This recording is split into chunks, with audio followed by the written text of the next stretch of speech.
Hello, everybody, and good afternoon. My name is Giorgio Marfella, and I'm the chairperson of the Architects Registration Board of Victoria. We have another webinar today, and as always, I'd like to begin by acknowledging the traditional owners of the land in which we are meeting. In particular, I'm acknowledging the people of the Kulin Nation and the Wurundjeri people, and I pay my respect to the elders, past, present, and emerging. So today we have the final webinar for this financial year. So in a way, we're somehow closing a cycle, which is also valid for your CPD. And in particular, today's topic it deals with selection of materials and specification of materials, but with a particular focus on how the National Construction Code provides systems to ensure evidence of suitability. Now, as always, this is valid for your formal CPD. You can start to log into a form with some questions that will be provided to the webinar using the QR code here. And you will also be able to provide responses to this questionnaire also in the next 24 hours and then submit that to the ARBV for proof of attendance. And the ARBV will then submit back a certificate of attendance. I also take the opportunity to remind you, of course, that CPD is mandatory in Victoria, and we audit also how that's done on a significant number of architects every year. So it's important that we all consider that as a core duty of being an architect. And our presenter today is Francis Holt. Fran has collaborated before with us. You will recall probably some of us a webinar on performance solutions. And Fran is a lawyer and senior counsel at We Legal and Consulting. So today's purpose, as I said, is primarily focused on understanding how the National Construction Code provides mechanisms to ensure suitability. We will not deal specifically with which materials may be compliant or not, to be clear, but we would like to give you more high-level guidance on how to ensure evidence of compliance. Now, as usual format of this webinar, we will collect in some questions that are pertinent to the topic through the Q&A button. We might not be in a position to answer them all. We'll select some towards the end to conclude and have some general remarks. And so with this, I can just hand over to Fran from now on. Thank you. Thanks very much, Giorgio, and thank you for joining me today for this webinar. So this is an outline of the topics that we're going to cover today. So what we're going to look at is how the use of building products is governed in Victoria, what the Architects Act in Victoria requires of architects in terms of specifying compliant products and materials, what specific steps or processes architects should have in place to make sure that they're fulfilling their obligations in relation to product suitability, and also potential future developments in building product regulation. So there's no disputing the need for building product innovation and incorporating innovative building products into architectural design. Climate change means that there is an increasing need to ensure that buildings are livable in a context of higher rainfall, higher temperatures, greater variability in weather patterns. We're also facing a shortage of housing across the country, and use of building products that might make construction easier and quicker is a necessity.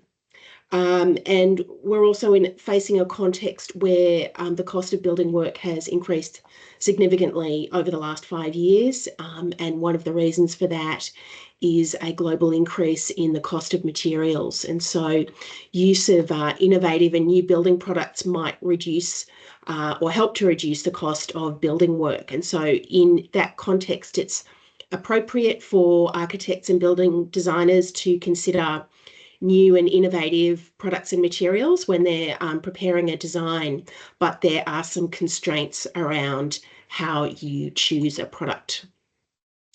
So there are some risks to architects when specifying materials or products. The products that are used have to be used in a way that meets legislative requirements, and architects also have professional conduct obligations when they're specifying materials or products. So that's what we'll look at today.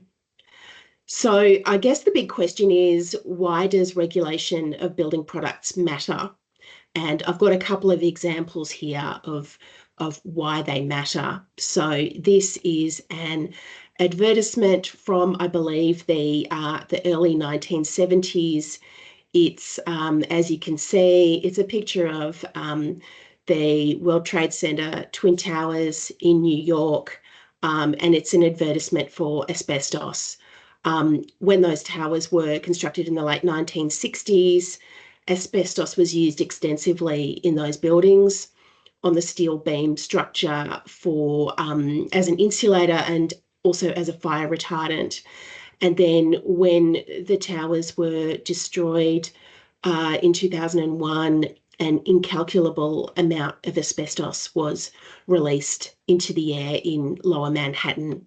At the time that asbestos was applied to the steel structure in the World Trade Center, there was already a great deal known about the potential risks of asbestos, and it was already starting to be phased out as a building product.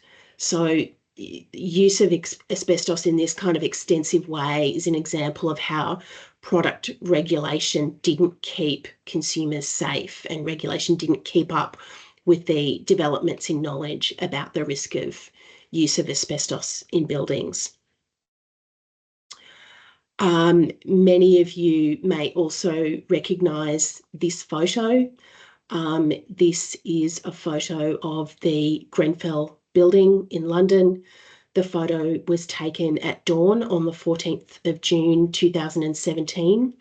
At the time that photo was taken, 70 people had died inside that building. Another 2 people died in hospital later. That fire burned for 60 hours before it was fully extinguished.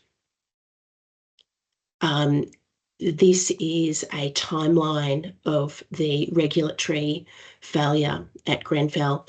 The tower was built in 1972. It was actually quite an old building. It was a 24-storey tower block, constructed in 1972, completed in 1974. And then in 2015, it was renovated. It had new windows installed, thermal insulation, and new ACP cladding on the exterior walls. Fire broke out on the 14th of June 2017, and it went up the exterior walls. There has been extensive investigations since that fire, and the phase 2 report in relation to those investigations was released in September 2024. It's pretty grim reading. It was highly critical of, amongst other things, the certification process of the building products that were used. So the cladding that was used externally, and also the insulation products that were used in the walls. It was also very critical of the product manufacturer's conduct. And we'll come back to this in a bit more detail a bit later on. So this is an overview of how legislation in Victoria governs product suitability. So we've got the National Construction Code, which, as you'd all know, is updated every few years. That intersects with the Victorian Building Act. Section 16 of that Act says that building work must be carried out in accordance with the Act, the regulations, and any building permit issued for the building work. The building regulations themselves incorporate the NCC. So that means in order to comply with the Act and the regulations, the building work has to comply with the NCC. You then have separately the Australian consumer law, which sort of sits off to off to one side, I suppose, and it requires that products must be fit for their purpose. And additionally, there is also in the Domestic Building Contracts Act, which is a Victorian act, that requires a builder to provide warranties about the suitability of the products that they use when they carry out building work. So there are a range of kind of different laws that sort of all intersect to require compliance with the NCC. So I guess the question is, what do we mean by building products? We don't mean every single product that is used in or on a building or when carrying out building work. The products that are regulated are products that are relevant to whether or not the applicable performance requirement in the NCC is met. So if you need to use a particular product or a particular product is necessary to achieve the applicable standard, then its use will be regulated by the NCC.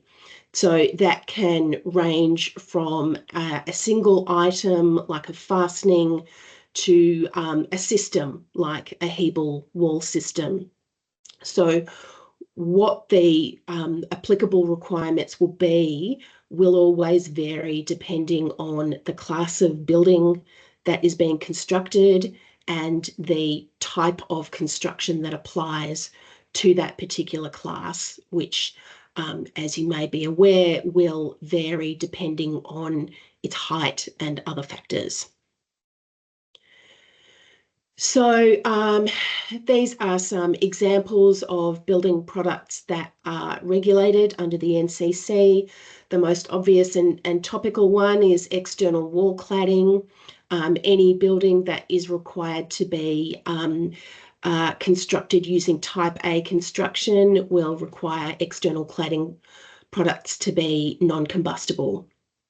Another example is plumbing products used for drinking water. They have an Australian standard that must be met. Wall systems are also products which are accredited to demonstrate compliance with the NCC. So just as a sort of a side note,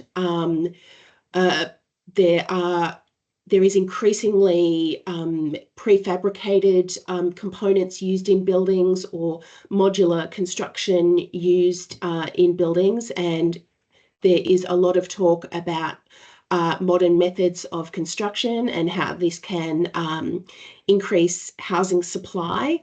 I guess the point to be made there is that there are no kind of different requirements that apply to prefabricated components or modular construction or off-site construction.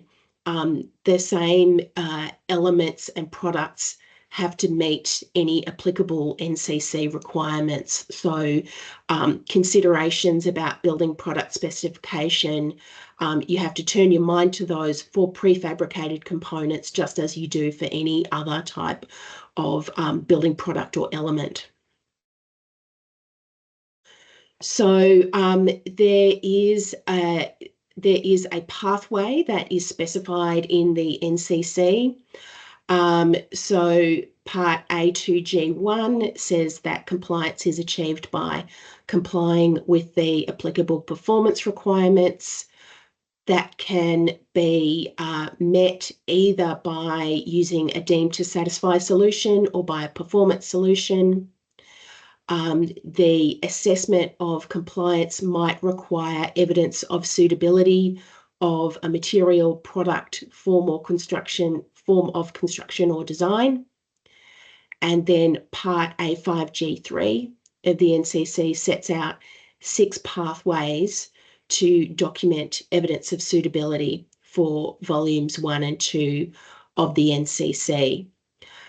There is also a separate pathway for plumbing products, but I will just primarily be focusing on building products for the purpose of this webinar.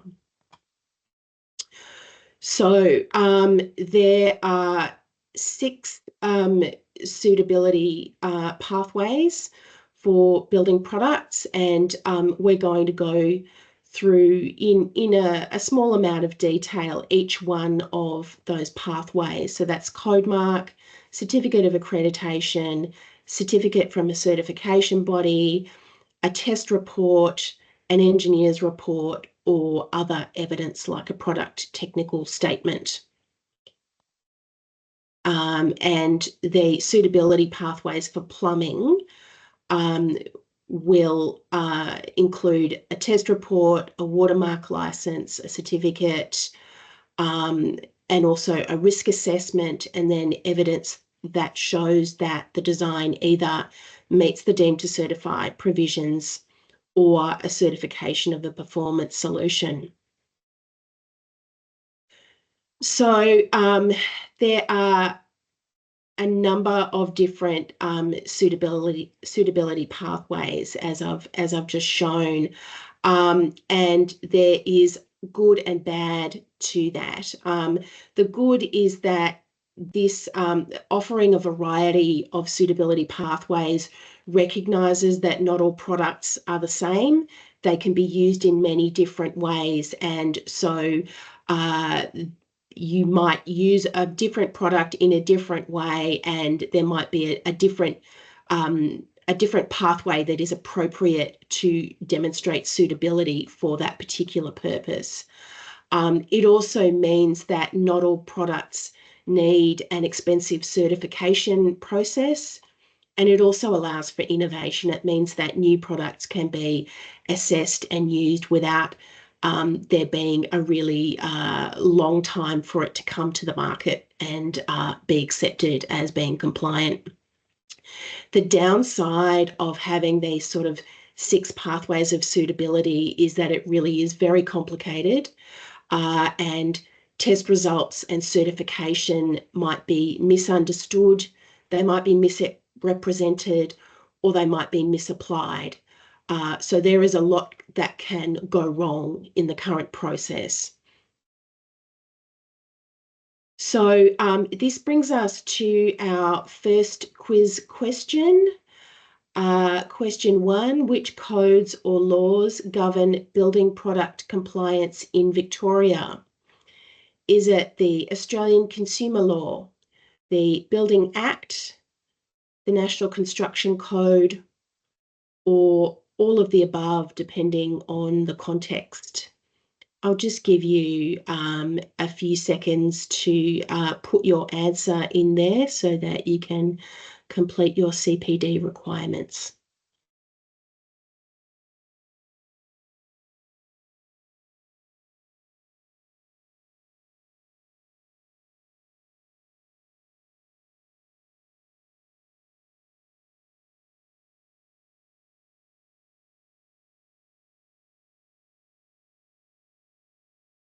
Okay, hopefully that was enough time for everyone.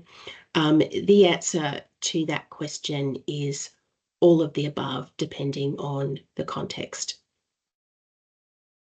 So turning now to the first of the 6 pathways for evidence of suitability. This is the Code Mark certification scheme. It's probably the most well known out of the sort of certification processes. This is administered by the Australian Building Codes Board. It's nationally accepted, and under that scheme, a certificate of conformity can be issued by a approved conformity body, and that certification is then listed on the JASAN's register, which is a publicly searchable register, and that's useful to know if you wish to kind of make sure that a product that you're considering has a Code Mark certification. You can do a search for that.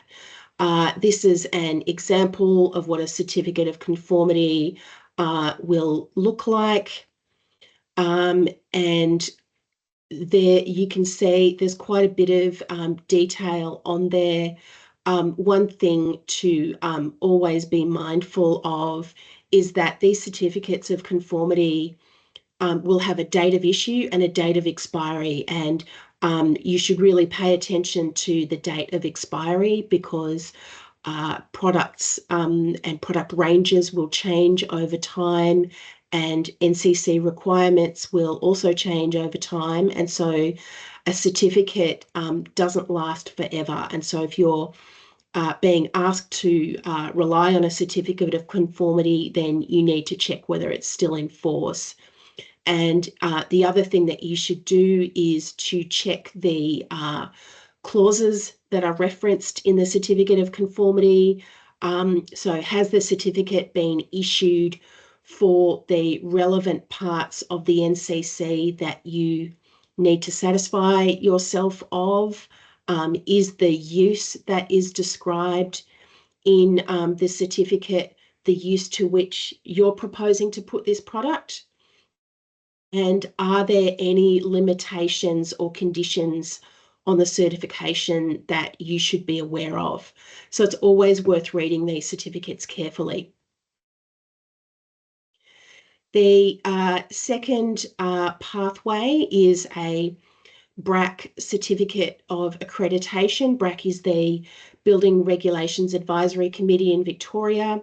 It accredits building products, but just be aware that that accreditation is for Victoria only. It's not Australia-wide. The certificate of accreditation is proof that a product meets the performance requirements of the NCC, and a building surveyor must accept the use of that product where the use complies with a BRAC accreditation. So it's a useful accreditation to have. So the third pathway to suitability is a certificate from a private certification body. So the Joint Accreditation System of Australia and New Zealand, which is JASANS, as I've referred to just a minute ago, accredits sort of private certification bodies which can then certify building products. There are numerous certification bodies in Australia that certify building products. And the things that you need to look for when presented with a CAB certificate: what does the certification relate to? What use is it for? And does it match your proposed use? Does the certificate reference the applicable Australian Standard or NCC clause? And is it current or has it expired? This is an example of a certificate issued by a private certification body, which is BSI. And you can see it has this similar sorts of information to the code mark certification. So pathway 4, is a test report from an accredited laboratory. So there may be some provisions in the NCC that require that a product that is used must meet an applicable test. And an obvious example is the non-combustibility test for external wall cladding products. So where the building is required to be of type A construction, then the product used has to meet the test in AS 1503.1. And so in that circumstance, you're not looking for a certification, but you're looking for a test report. And so the test report needs to come from an accredited test laboratory. This is an example of the sort of test report that you might be looking for. Again, you would be looking to make sure that it references the applicable part of the NCC that you're considering, and that it matches the use for which you intend to use the product, and that the test certificate is still current.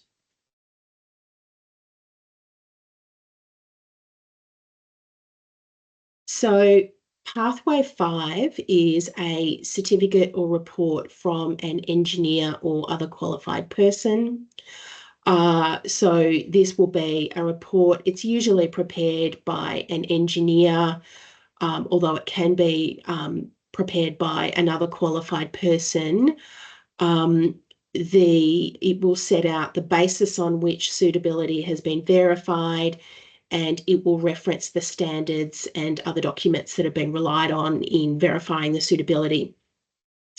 So under Section 238 of the Building Act in Victoria, an engineer or other qualified building practitioner can issue a certificate of compliance in relation to building design compliance. So a building surveyor can accept either of those documents in terms of verifying the suitability of a particular building product. So the 6th pathway is a product technical statement. That is material provided by the manufacturer of the building product. It's a declaration of compliance. It is a technical document, so it's not the sort of advertising material or brochures that might be prepared by the manufacturer. It is a technical document, and what it needs to do is state the applicable provisions of the NCC, the basis on which the conclusion that it's compliant has been drawn, a statement of the application and intended use of the product, and the limitations and conditions of the statement of compliance. So that is the 6th pathway for verification of suitability. So there are some limits to certification. As I've mentioned a couple of times, the certification is limited to the use that's specified in that certification document. So if you're proposing to use a building for a different proposing to use a building product for a different purpose, you can't assume that it's compliant for that alternative purpose. It is also separate to green and sustainability sort of certification that is sort of outside this kind of certification regime. It's limited to the time period that's specified in the certificate.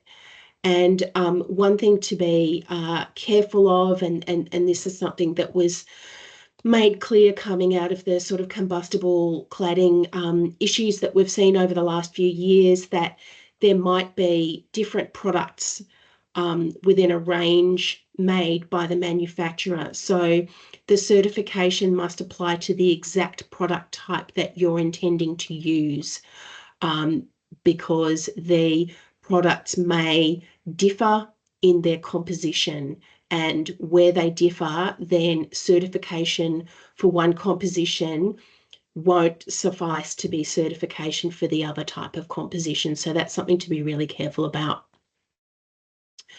That takes us to question 2 in our quiz. How can an architect satisfy themselves that a building product is compliant? A, rely on product manufacturer information. B, assess any product certification material and raise it with the builder. C, assess any product certification material and raise it with the RBS. That is relevant building surveyor, I should say. And D, assess any product certification material and raise it with the client. I'll give you a moment to answer that.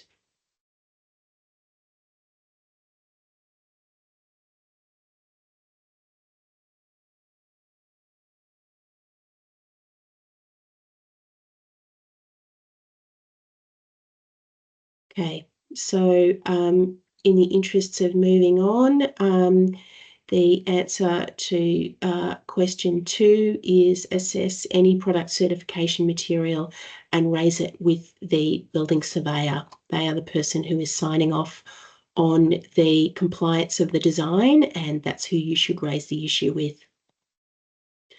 Okay, so case study, we're just going to look at what the Grenfell report tells us, and I note that there is actually a Netflix documentary that has just been released about Grenfell. I haven't seen it yet, but I'm told that it's good, so you might want to keep an eye out for that as well. The phase 2 report focused on the regulatory regime for building work and building products in the UK. That's relevant for our purposes because the UK system is very similar to the Australian system. And what we know from that phase 2 report is that there were failures at every level of this development. So this was a government-owned building, and we know from the report that there were significant failings by the government department who procured the redevelopment of the building. They were warned about ACP, and they did not heed that warning. There was also a failure by the testing laboratory that was testing the cladding products. There was a deliberate manipulation of the testing process, and then a misrepresentation of the test data by those who both manufactured and sold the relevant products. There were also, according to this report, false advertising claims about the products and their compliance. The certifying bodies which certified these products failed to rigorously check the material when they certified the products. And then there was a failure by the building inspectors who inspected the building work and who did not turn their minds to the question of whether or not these products complied. So it's a really disappointing story about regulatory failure. In the last few years, many of you would be aware of the establishment of Cladding Safety Victoria.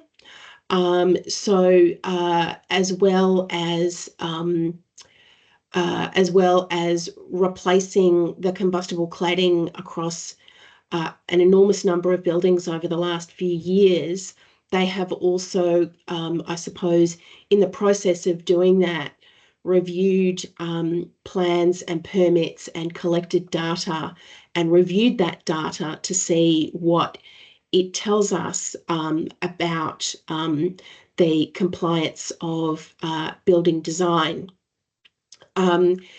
They came to some conclusions about building design, which was that unfortunately a very large number of the designs for the apartment buildings were not compliant in terms of the cladding products that were specified. There were some instances where the builder had substituted a compliant product for a non-compliant product, but in many, many instances, the design specified a non-compliant product.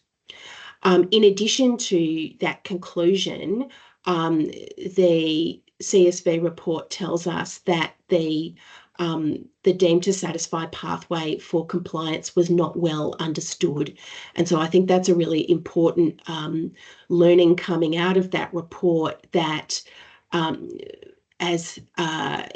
that everyone who is involved in the building industry needs to really understand the compliance pathway.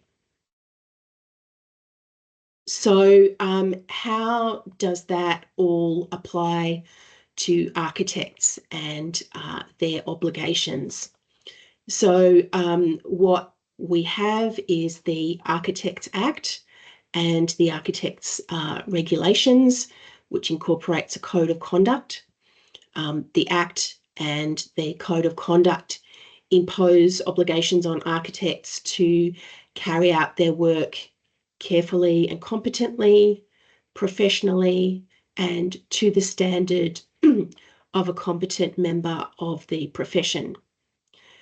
In addition to that, at sort of the stage of initial registration of an architect, the national standards of competency, which set the criteria for registration, impose knowledge requirements for the application of building codes and standards. So it is to be expected that architects will know about the NCC and what it requires as part of their sort of competency as a professional. I guess the $1 million question is, how much knowledge do you need to have? The Architects Act doesn't specify a level of knowledge of the NCC. All that it requires is that you are competent and professional in your conduct. So that doesn't of itself impose a standard of knowledge of the NCC that is equivalent to a building surveyor. And I think it's evident from the way the NCC is created and the way the Building Act works that it's not expected that those who design a building will have full and complete knowledge of every provision of the NCC. Not even building surveyors are expected to know every provision of the NCC. The way the Building Act works is that the building surveyor will assess whether a design is compliant, but they might rely on reports from engineers, so that might be structural engineers, that might be mechanical engineers, that might be fire engineers, and that's a recognition that the provisions of the NCC require very specific and detailed knowledge. So it's not being suggested that architects should somehow have that knowledge, but a competent and professional architect must have enough knowledge of the NCC to know how compliance is achieved, and also to take steps to make sure that their design is properly assessed. So what architects need to know is they have to have a level of knowledge of the NCC that enables them to understand the evidence of suitability pathway, to prepare a design and specification that accounts for NCC requirements, and to liaise with other consultants and with the building surveyor to ensure compliance. So that takes us to question 3. This is a true or false question. When a product has been on the market for a while and its use is accepted, you don't need to verify its compliance. So I'll just give you a moment to put your answer in.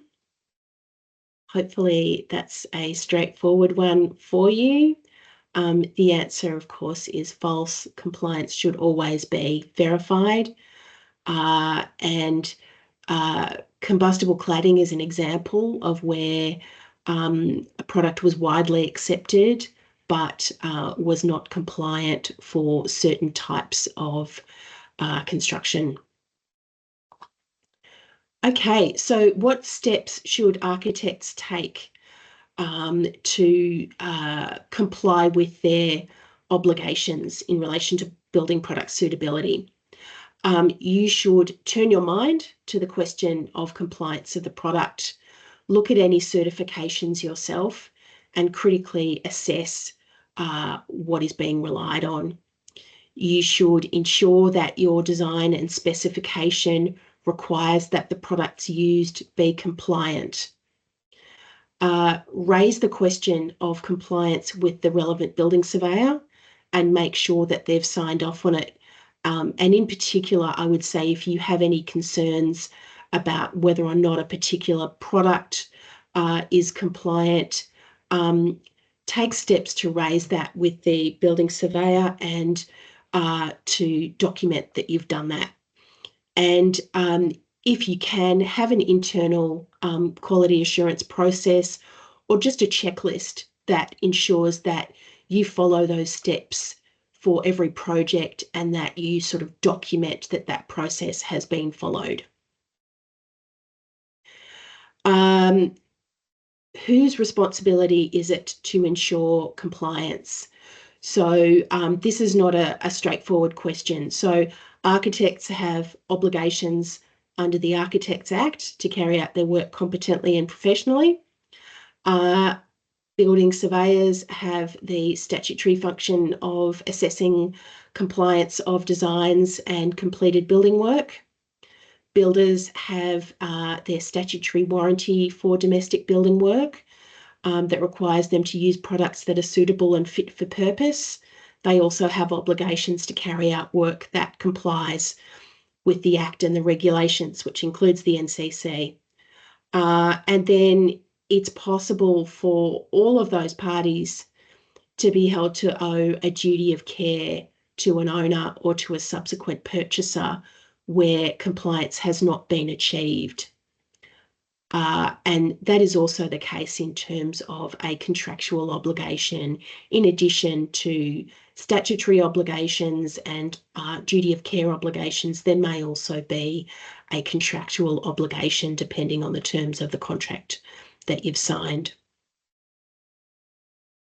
So what about in a design and construct procurement where a builder seeks approval for a material or a product? If you as architect are involved in signing off on the use of that material or product, what should you do? You should have the builder provide any relevant certifications or test reports. You should ensure that those certifications match the proposed use for this particular project. You should assess it against any compliance requirements that are in the specification. And if the product is a proposed substitution on what has previously been approved by the building surveyor, you should refer it to the building surveyor to make sure that they've considered whether or not it's compliant, and also whether or not a building permit amendment is required, because really for any substantive change to a design, a building permit amendment is required. So that takes us to question 4. Whose obligation is it to ensure that building products used in a project are compliant? Is it the architect because they've specified the products to be used? Is it the builder because they're required to construct a building that is compliant with the NCC and to use products that are suitable? Is it the building surveyor because they are required to assess whether the design and the building work are compliant? Or is it all of the above?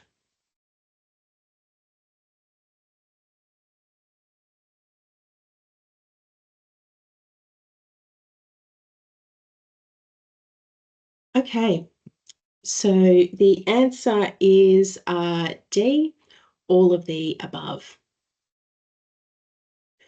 So what are the things that architects can do to mitigate their risk in relation to the building product compliance process? The things that you can do are to liaise with the relevant building surveyor and any other consultants such as engineers to ensure that they are aware of the proposed use of the product and have incorporated that into their work. So an example of that might be if there is, for example, a proposed change in product, you might wish to consider, does the fire engineer need to be made aware of this proposed change, as well as the relevant building surveyor? So you might want to think about whoever else's design might be impacted by the use of this product or the substitution of this product. Another step you can take is to keep yourself informed about the compliance regime for products. So look out for VBA or Australian Building Codes Board warnings or guidance documents. You should ensure that your staff are trained on these issues. You should keep notes of your processes in incorporating specific products into your design. And you should ask questions of the building surveyor where you're unsure, and you should document that those questions have been asked. So that takes us to question 5. What is the best way to avoid risk in building product selection? Is it to document your process of product selection? Is it to liaise with consultant engineers and with the RBS? Is it to carefully read all relevant certifications or assessments? Or D, all of the above?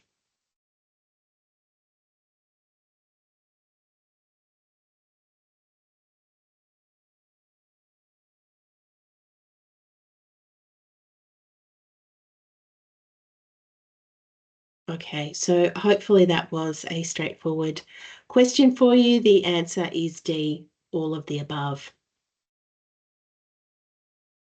So moving on now to how does the system improve, noting that the existing system is reasonably complicated and not well understood or applied at present.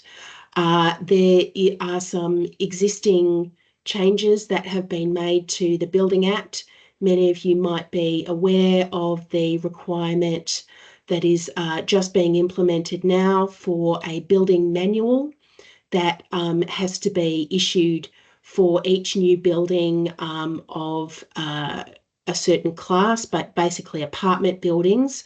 So when the occupancy permit is issued, a building manual has to be prepared that includes the as-built documentation or the as-built drawings and other documentation for the building, product information, certificates and commissioning.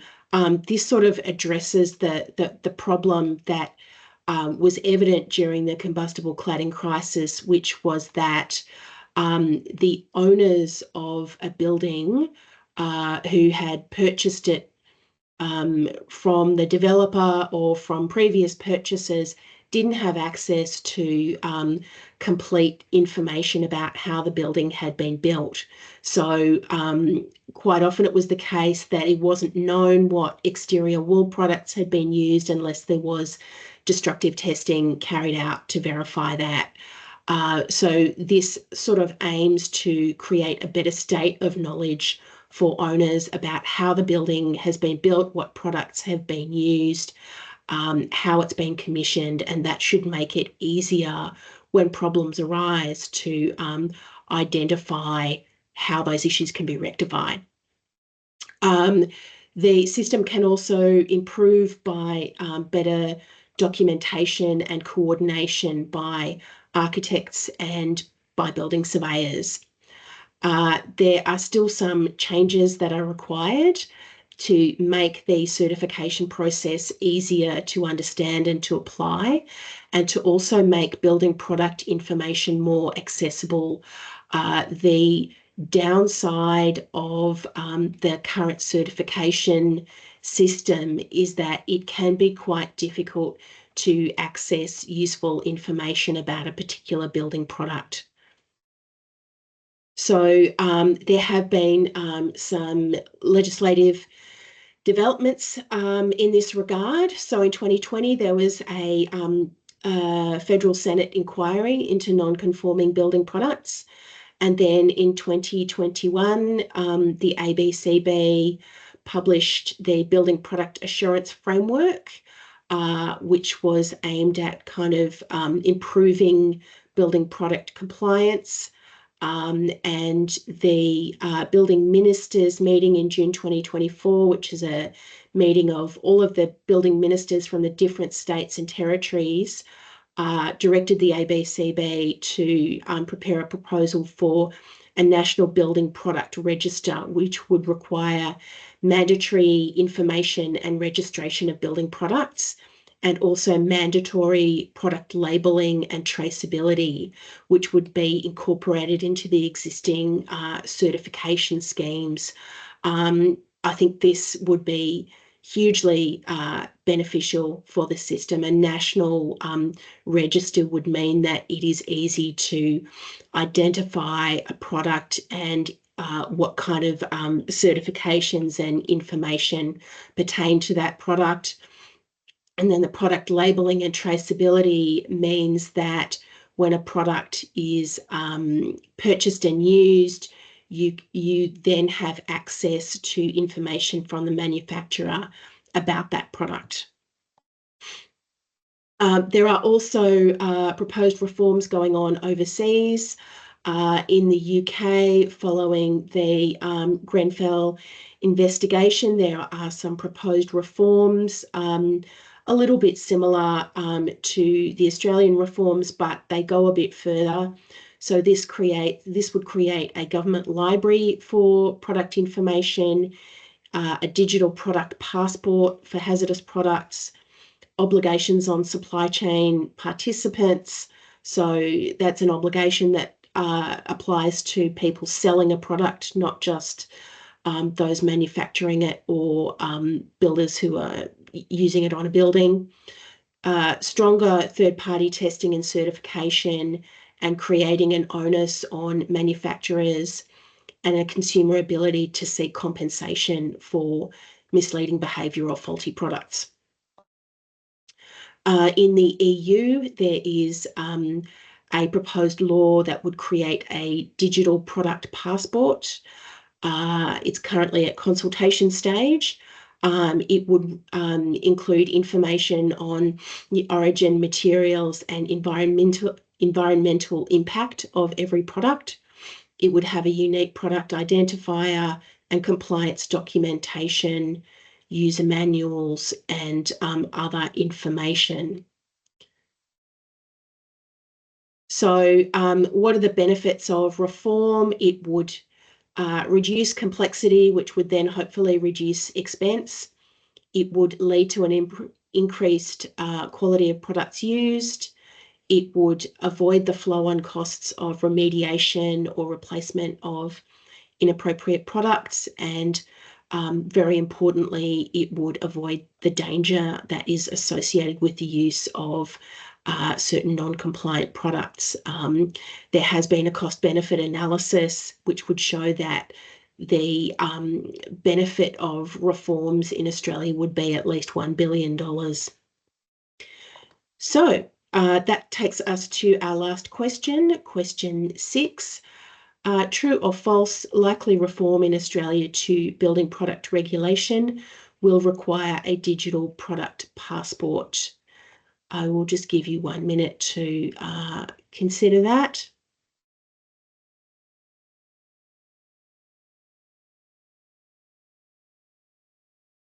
So the answer to that is false. It is the EU which is implementing a digital product passport. Australia is implementing a product register and mandatory labelling and traceability. So my last slide here are just some links to useful websites that have building product information in them. That takes us to the end of our slideshow. So I will now take us back to Giorgio and see if there are any questions that anyone would like to ask. There's quite a list of questions, so I apologize in advance. We won't be able to run them all, I'm afraid, in 6 minutes or so. So I've selected some that I suppose probably more pertinent. Some of them are very interesting, but they're not necessarily. We can probably come back and deal them in other contexts. But the ones that are more specific with this presentation. Now, the first one is a question that relates specifically to code mark, but not necessarily.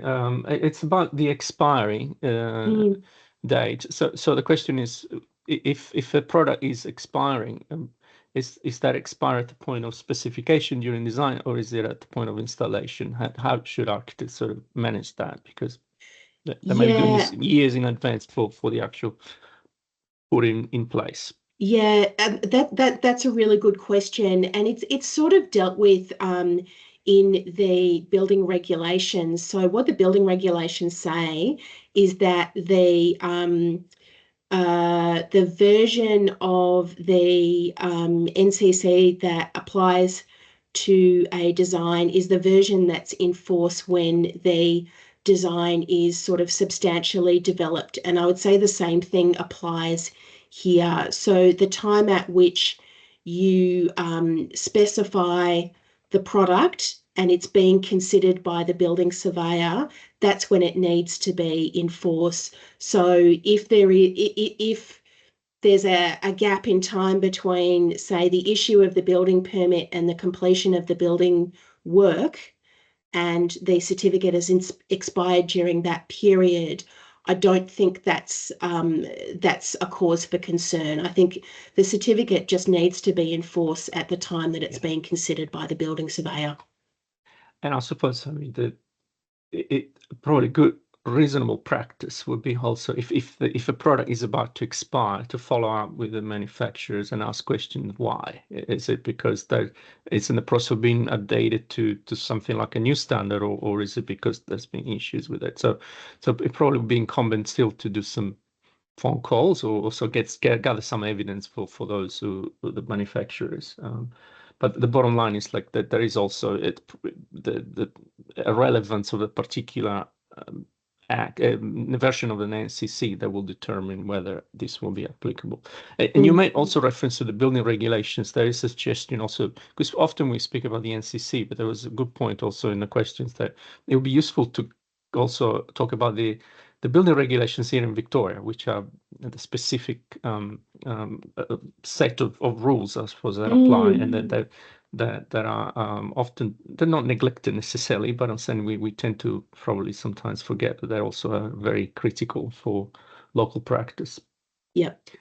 Another question is a search through JSONs, and the question is, can we use JSONs to also find products in general? But my understanding is JSON is primarily a system to find accrediting bodies, not necessarily, although through which then you're able to determine if a product has been adequately certified. Is that correct? Yeah, look, JASANS doesn't certify products itself, but I do believe that it has links on its website to lists of certified products. So if you go to JASANS, you can then kind of work your way through to seeing what products are certified and what aren't. Yeah. And it's also, I think in part, this is answered by there seems to be an effort now for the future in the coming years to have a building product register. We also spoke about initiatives in other countries that seems to be going in digital passports and other methods. So hopefully we might be in a position in the future to have a more straightforward way to verify the compliance of products. At the moment, we live in this sort of hybrid space where there's different pathways. I think that's right. I think in the past there has been an emphasis by manufacturers on trying to protect their proprietary information, and that has meant that it's been hard to access the information that everyone needs. But I think governments are now accepting that there needs to be a lot more kind of transparency, and this sort of information just has to be far more accessible. Another question, I think you touched in part of it. It's implicit in some of the questions that were put in our questionnaire. And yes, by the way, we did notice there was a swap 4 to 5, but I think ultimately they were all there. Oh, But okay. not not no, Apologies for not that. not a Yeah. big deal, I suppose. But the question is, how can architects best protect themselves where products they specify are changed by the Mm, builders or slash the clients mm, without the architect's agreement? mm. Yeah, I mean, look, it really depends on the extent to which the architect has involvement during the construction phase. Mm, So if the architect is part of the process for signing off on product selection, then you can take an active role at that point and require the provision of certificates, refer it off to the RBS, raise any concerns that you might have. If as an architect you're not involved in the construction phase, then um, you really can't control what mm, happens, but neither would you have liability if you're not involved in construction phase and somebody uh, effectively changes your design by using different products, then you're not going to be liable for yeah. that. So I suppose it's difficult to give a straightforward answer about this because it might depend on the contractual arrangement that has been put in place, even in the context That's of right. partial services. Architects might still maintain a role of within the process, which might be giving advice to the builder or the client, or both. Um, Good practice again would be if made aware of a particular shortcoming of a product, it would be incumbent for the architect to flag it, and depending on the circumstance, it might not be necessarily uh, they might not be in a position to approve or not, or determine the Mm. final outcome, but certainly architects could be in a position to at least turn their mind and raise the issue and record it, of course. Yeah. Yeah, I mean, I think you're right. I think that the crucial phrase is turning your mind to the Mm, issue and raising it. And so even if you don't have ultimate power or control over it, if you've taken active steps, then that's the appropriate thing to do. yeah. And another very interesting question I felt is the issue of products coming from overseas. Um, it's a very significant issue because Australia is globally integrated, and particularly large and complex projects. I'm thinking of glass, for example. It's Mm. always almost in large complex projects coming from overseas. So the question is, what kind of steps then should architects take when they're confronted with these global supply chain problems? Yeah, I mean, it is a really tricky issue, but products that are used in Australia will still have to have, um, they still need to meet one of those pathways of suitability.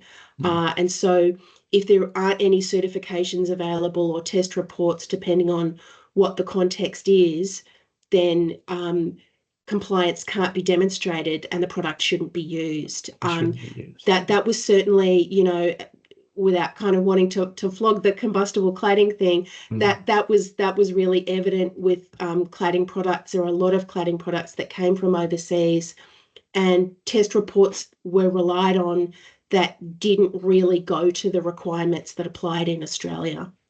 yeah, that's So a good point. Yeah. yeah, And so it's also probably safe to assume that whilst many products may be manufactured overseas, they will have representatives here in Australia yes, that distribute them, that they should be able to provide those certifications. And if that's not, right. it's probably wise to look elsewhere. Right. Yeah. Now, one final comment, which is probably the first question coming concerning the Grenfell. I think it's probably going to help us to wrap it up.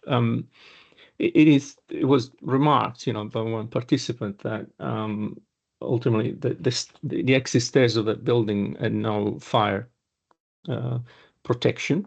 There was no, and so there was only one stair in that particular building. They certainly Mm, contributed to the loss of life. The mm, cause, however, is well known. It was the combustibility of the facade. But it's an important remark to remind that ultimately these matters are not simply the products are still they have to be suitable for the context in which they are. And there's also a broader picture, which is the fire strategy of a building. So mm, there's different ways to achieve good outcomes in the National Construction Code. And so particularly when we're talking about fire safety, we have to consider that the suitability of those products in the context of a broader picture that includes other strategies and tactics to provide safety. And while it's true that perhaps people could have survived with 2 stairs that were fire isolated in Grenfell, for sure Mm, that building would have loss of property damage that would have been mm. significant, which was equally a problem. Yeah, look, I mean, it's a really good point. Grenfell was an old building, as you say. It only had one exit staircase. If it was a more modern building and it had other, passive fire resistance elements in it, um, even if a fire had occurred, it might not have resulted in the same sort of loss of life. So the assessment also always needs to be uh, carried out in the context of the individual features of the specific building that you're looking at. Yeah. Okay, thank you very much, Fern. I hope this was useful. I have confidence it was, and I'd like to take the opportunity to thank you again for participating in this webinar several times, Fern, and also thank all the attendees. We were surprised positively by the very high level of attendance of this webinar series, and so at the RBV we'll commit to continue also next year. So I very much look forward for the next opportunity to see you all. Thank you and have a good Thank you. afternoon.